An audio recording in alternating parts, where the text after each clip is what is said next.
as like we used to, and but it's the butterfly effect. We're going through the cocoon stage, and when we come out of here, we're going to go through a better stage, and maybe we'll go back to being, through the ugly stage again. But it takes baby steps, and it takes open-minded thinking for us to get somewhere else. What gets me is the fact that when other genres of music borrow from us, it's okay, people celebrate it. But when we borrow from other genres of music, people lose their mind. And I'm like, I don't get that. A lot of people are not. A lot of people don't look. They'll take the influence of freestyle, but they won't turn around and give the credit back to freestyle. I've seen a lot of R&B groups and pop groups, get really successful over the past 10 to 15 years. I mean, I was watching the show the other day, and they were talking about it's the 16th year anniversary of Britney Spears' first single. And when they said that, I was like, wow, that was 16 years ago? That's crazy. 16 years ago, she turned around, came out, dressed like a schoolgirl, and did all this stuff, and had freestyle influences within her music. And NSYNC came out during that same time and had freestyle influences within their music. But we never really accepted that, or we overlooked it and kept it moving. Well, I attempted to play some of the remixes that they had for them because, at the time they were coming out with freestyle remixes. Right. They have a Backstreet Boys song, "Straight Through Your Heart." It's freestyle. They have Danity Kane, "Damage," freestyle version. When at the height of the at the height of the K7 success, when we were going overseas, we met.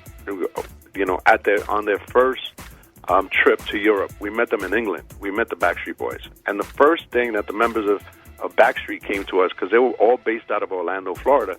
They came to us and said, "We love, your music." They knew me for Come Baby Come, but they recognized me for TKA.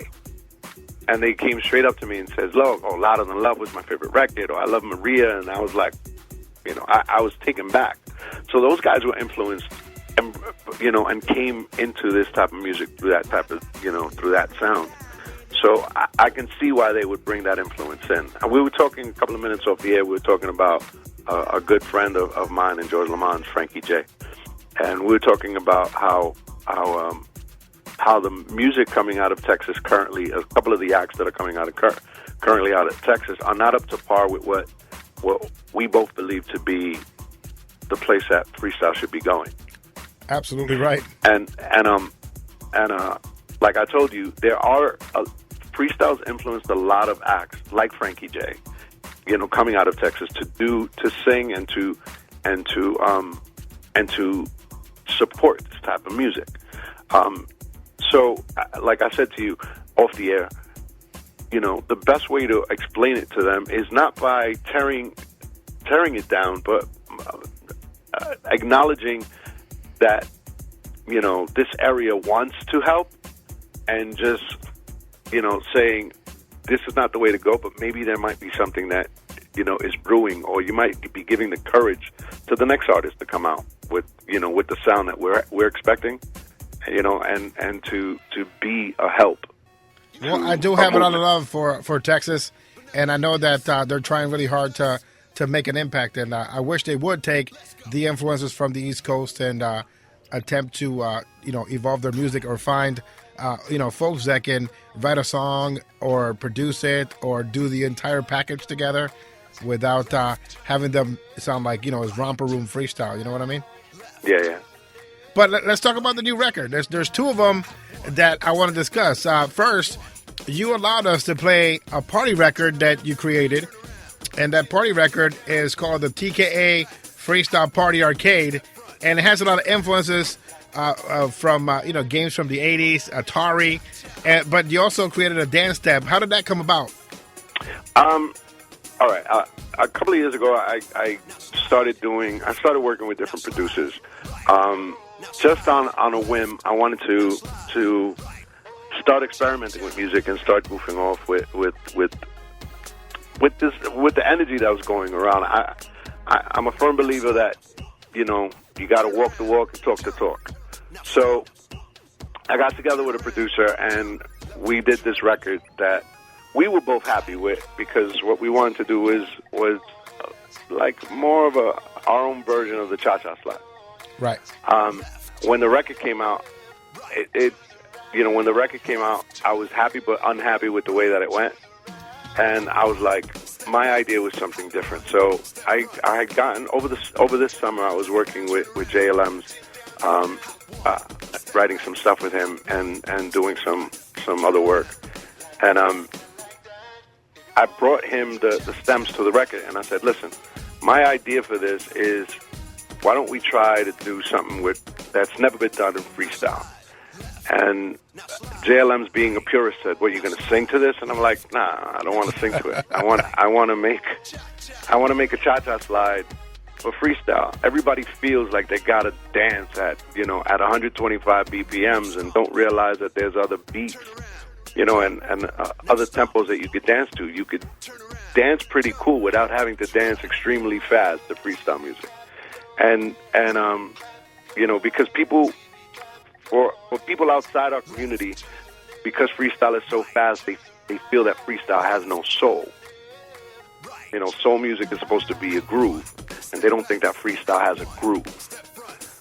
So I wanted to do an instructional thing where we take it easy with it and try to move with it less. So in a couple of months, we'll be doing a video. We'll be putting out a video that will show this. And now, what is the release date for the TKA Freestyle Party Arcade?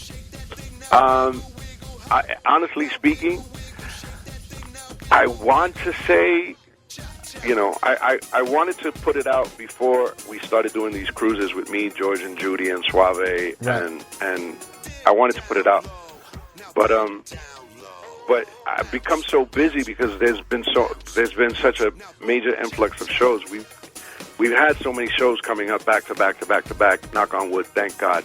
I count my blessings with it.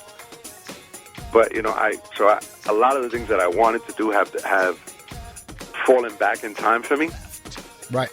But I want to get it out before the first of the year, because the two other cruises, I'm not going to be able to do it for the Gran Combo cruise, which is at the end of this month. But I want to be able to get it done for February and for May.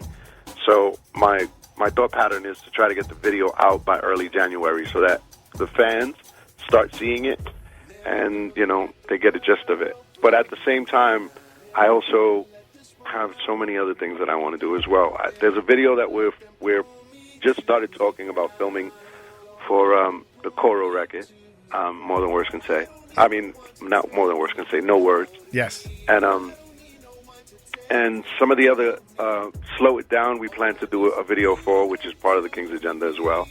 And then there's I love the fact that you're inspired to do all these different things. That's what we want. And the reason that so many people that are listening to the show right now are inspired as well is because, you guys are inspired to do new music, and you've been doing it since, early, last year, and you've been putting it out steadily. Now, this year has been ridiculous with K7 product. You did a duet with Coro. Now TKA is together putting Live My Life, the remix. You got the Freestyle Party Arcade. So you've been very busy, and the fact that all these great things are coming out is inspiring other people to get into the mix of things as well.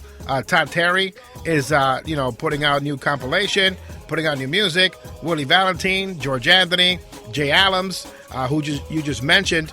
Do you think that Jay Allams is like the best current producer right now at this moment?